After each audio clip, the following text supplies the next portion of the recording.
Çfarë duhet bërë konkretisht që të rrëzohet Edi Rama? Revolt popullore, thash. Revolt popullore. Vetëm po kush do ta bëjë se njerëzit nuk ngrihen? Ja u thash që në fillim që njerëzit nuk ngrihen për shumë arsye. Arsyeja e parë është sepse partitë politike nuk duan që njerëzit të dalin në shesh. Dhe ta drejtojnë njerëzit, të dalin nga turma dalin drejtuesi. S'ka nevojë. Ishte mundësia për ta kthyer në revolt vërtet, sepse ishte problemi ose qëndron akoma problemi i minatorëve të Spaçit apo i naftëtarëve të Fierit. Dhe ju thash, jo pa qëllim ju thash, le ta marrin dhe ta bëjmë, po të bëjnë sakrificën e parë, të hikin të distancohen nga politika, të distancohen nga i parlament. Ai është parlament që i ka emëruar Rama zotëri. Në një formë apo në një tjetër i ka emëruar Rama. Të gjithë listën e mbyllur, Rama po do të merrte edhe 90 edhe 100 deputet, se kur ka fut bandat, e kur ka fut i merrte edhe këto. Po i la aq se çuditërisht.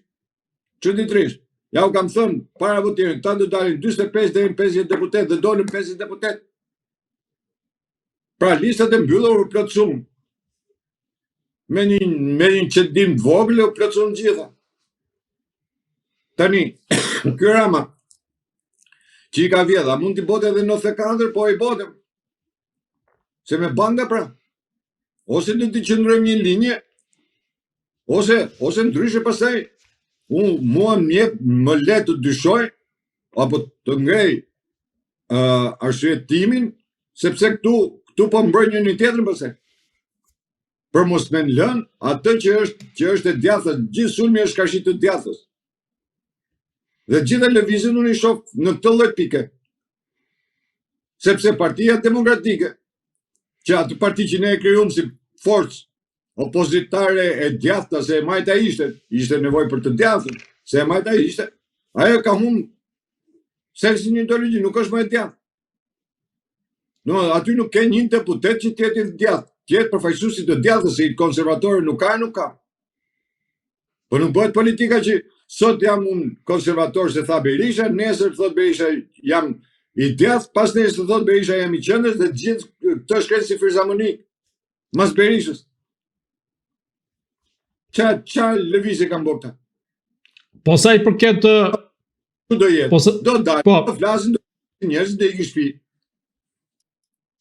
Po sa i përket pjesës së lobimit që mund bëj opozita në Shtetet Bashkuara të Amerikës ose në Perëndim për të treguar se kush është në të vërtet kryeministri Rama, dhe nga ana tjetër përmes lëvizjeve në drejtësi, pra konkretisht SPAK-ut, pse nuk i ndërmerr opozita të tilla drejtime, pra sepse kemi rastin e fundit ku miku i Edi Ramës, që ishte një nga bashkëpunëtorët e kartelit Sinaloa, u godit nga Shtetet Bashkuara të Amerikës duke u vendosur në sanksione.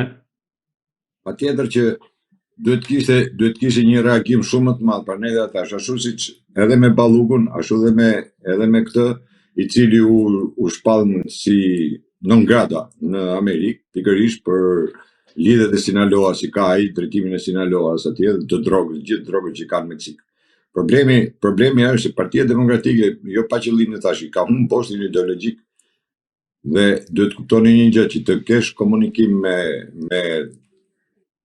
me administratën Trump sot, duhet të jesh e parë duhet të jesh politikan një. Gjë e parë. E dyta duhet të kesh edhe pak diplomaci. Diplomaci këta s'kan fare. Po këta s'kan politika njerë që të kenë diplomaci. Këta mendojnë se politika bëhet me një foto.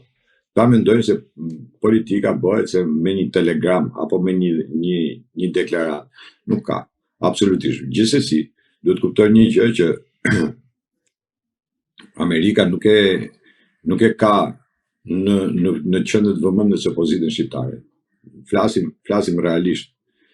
Pse? Sepse po ta venere, edhe kur erdhi zëvendës sekretari i shtetit në Tiranë, që bëri takimin me Dumanin dhe me atë Ministrin e Drejtësisë. Ministrin e Drejtësisë dhe Ministrin e Brendshëm. Problemi ishte takoi edhe disa politikanë. Por, çuditërisht, nëse në asnjë nga ata që ka taku ai nga PD-ja nuk kanë hedh një foto dhe nuk kanë thënë një fjalë. Po. Si është e mundur? Si është e mundur? Ai ka taku. Unë i di dhe emrat që ka taku. Po si është e mundur që nuk kanë nxjerr një foto apo një lajm që e takua? Sepse këta thashin edhe një herë. Ja u kam thënë dhe prapë ja u them. Nëse nuk je urdhër Berisha, nuk e thot Berisha, absolutisht asnjë nga këta nuk mundet të flasi gjysmë fjalë. Dhe çfarë politikanësh janë këta tani?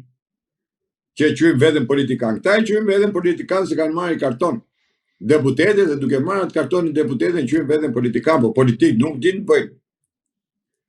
Nuk din të bëjnë politik. Dhe sidomos, po të shohësh është Brezi 30 vjeçar. Brezi 30 vjeçar që do të thonë po e shkatrok të vonë. Sepse këta ne nuk kemi politikan, këta do quhen politikan të ri, po nga mësuam këta. Këta nga do mësoj.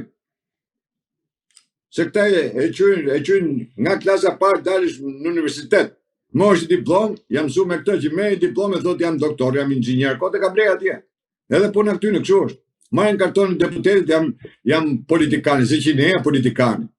Çuni Ballifariut politikan. Këto politikan. La bunoga, gjime që ndush. S'kan ngret një herë një kaos, nuk kanë ngret një herë një gjë.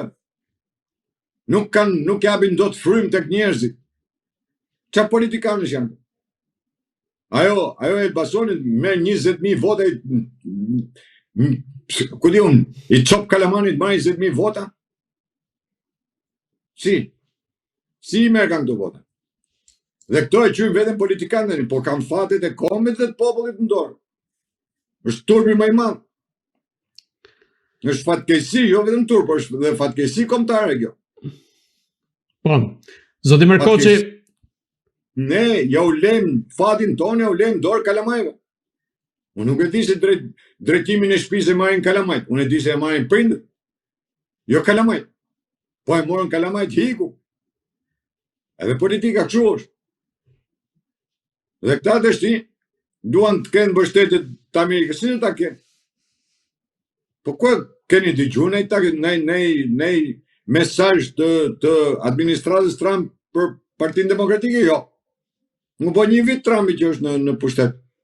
A dilin këta thonin u hoq non grata Berishës, ju bo Berishës, Berika do ikin në Amerikë, nuk di para javë, sikur doli nga këta prap. E thoshte Berisha do ikin në Amerikë, do ikin delegacion. Gënjen njerëzit kot. Ullu me këm tokë. Dhe këta nuk ullu me këm tokë. Mi po këta harrojnë atë pjesën tjetër.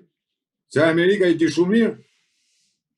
E njeh shumë mirë situatën. Nuk ka nevojë këta ti çojnë këta materiale, se i ka të gjitha vetë, aty i ka. Gjithë dosit të SPAK, ty kam thonë, gjithë dosit që janë SPAK janë punuar në Amerikë.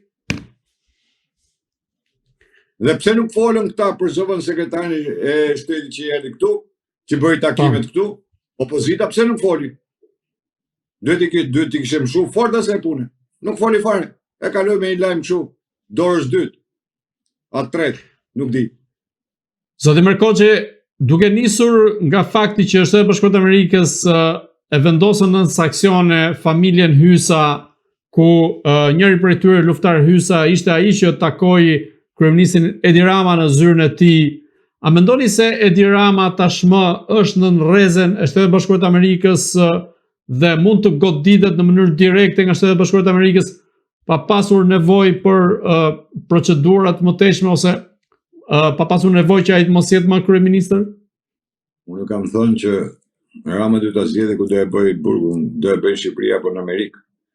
Dhe e gjithë lëvizja që ka bërë Shtetet e Bashkuara të Amerikës, duke qenë vendi vetëm në Ballkan, edhe në Europë, po në Ballkan një herë, që FBI-a është funksionale në Shqipëri, vetëm Shqipëria është funksionale, me asnjë vend tjetër nuk është funksionale. Tregon se Shqipëria është në një qendër të vëmendjes. Raportet e Departamentit të Shtetit u bën 3 vjet që vinë në mënyrë skandaloze për qeverinë e cila drejtohet pikërisht nga Rama. Çështja me Gonigat është një nga themrat e Akilit të kësaj çështje dhe jo pa qëllim që ndoshta politika amerikane po luan një lojë tjetër, po bën atë pastrimin e fushës, themi. domethënë duke pastru fushën, duke u heq njerëzit më të afërt, njerëzit që ky ka punuar, duke filluar që nga Erion Belia apo Belinda Balluku apo ministra të tjerë, Beqja e kompani. Tashmë godet edhe një nga miqtë e tij, i cili e ka deklaruar dhe më mrapa deklaroi atë pjesën kur doli lajmi, doli dhe tha unë e kam mik, po mediat gënjejnë, janë ca gazetarë që flasin, janë ca analistë që flasin kotën kot, sepse ai është njëri i ndershëm me njëra tjetër. Tashmë që doli non grata nga Shtetet e Bashkuara të Amerikës, çuditërisht Rama nuk ka fol fare dhe nuk ka thënë asnjë lloj komenti. Kjo është tashi, unë nuk kam thënë që arrestimet apo akuzat e Spakut nuk janë thjesht vetëm akuza penale, por në to ka dhe një lëvizje politike në interes të vetë Amerikës. Pra Amerikanët kanë atë pjesën, nëse kanë një interes dhe mos për çështjen e Amerikës, ata godasin, nuk pyesin shumë se jenë detyrë apo nuk jenë detyrë. Rasti Thatchi është një nga rastet më ekstreme, domethënë, duke qenë president, duke shku drejt Amerikës, u kthye avionin në rrugë dhe vajti në Hag.